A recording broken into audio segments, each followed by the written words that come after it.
गल्लीचा बाप्पा देखील या ठिकाणून येत आहे। आपण पाहू शकता वाजत गाजत गुलाब उडवत या ठिकाणी राजा तेजुकाय सोबत आता गणेश गल्लीचा म्हणजे मुंबईचा राजा म्हणून ओळखला जाणारा गणपती बाप्पा याचा देखील विसर्जनासाठी तो निघालेला आहे। आणि सकाळपासूनच लालबाग परळ या परिसरात नागरिकांची रेलचेल या ठिकाणी पाहायला मिळते। प्रचंड प्रमाणात नागरिक या ठिकाणी दाखल झालेले आहेत। तरुण जे आहेत विशेषतः ते मोठ्या प्रमाणात या ठिकाणी दाखल झालेले आहेत आणि वाजत गाजत गुलाल उधळत या ठिकाणी जे भक्तगण आहेत, जे तरुण भक्तगण या ठिकाणी जमलेत ते बाप्पाच्या विसर्जनासाठी सज्ज झालेले आहेत। अनेक गणपती मंडळ जे आहेत ते दिसतात, त्यांच्या मंडळाने दिलेले सदरे पांढरे सदरे घालून, काही जण भगवे सदरे घालून या ठिकाणी पाहायला मिळत आहेत। अशा प्रकारे गणपती बाप्पाच्या विसर्जनासाठी उत्सुक असे गणेश भक्त या ठिकाणी पाहायला मिळतात।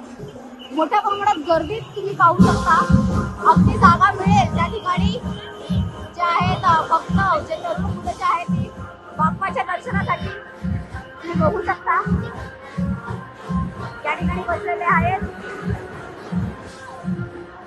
आणि अनेक ठिकाणी खाणं वाटप आणि पाण्याची वाटपाची देखील सोय या ठिकाणी करण्यात आलेली आहे।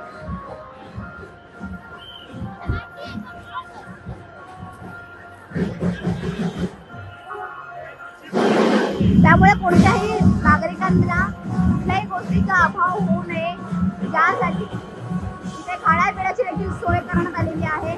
जागोजागी जे इथले रहिवासी जे आहेत त्यांनी आपापल्या मंडळाकडून काय सहकार्य करता येईल या हिशोबाने या ठिकाणी जी खाण्यापिण्याची सोय केलेली आहे।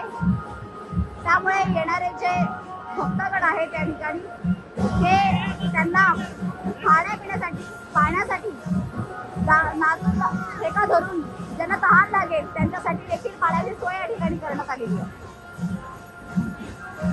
आणि तुम्ही ऐकू शकता वाजत गाजत आता सध्या गणेश गल्लीचा गणपती जो आहे म्हणजे मुंबईचा राजा या ठिकाणी विसर्जनासाठी याच रस्त्याने जो आहे तो जाणार आहे।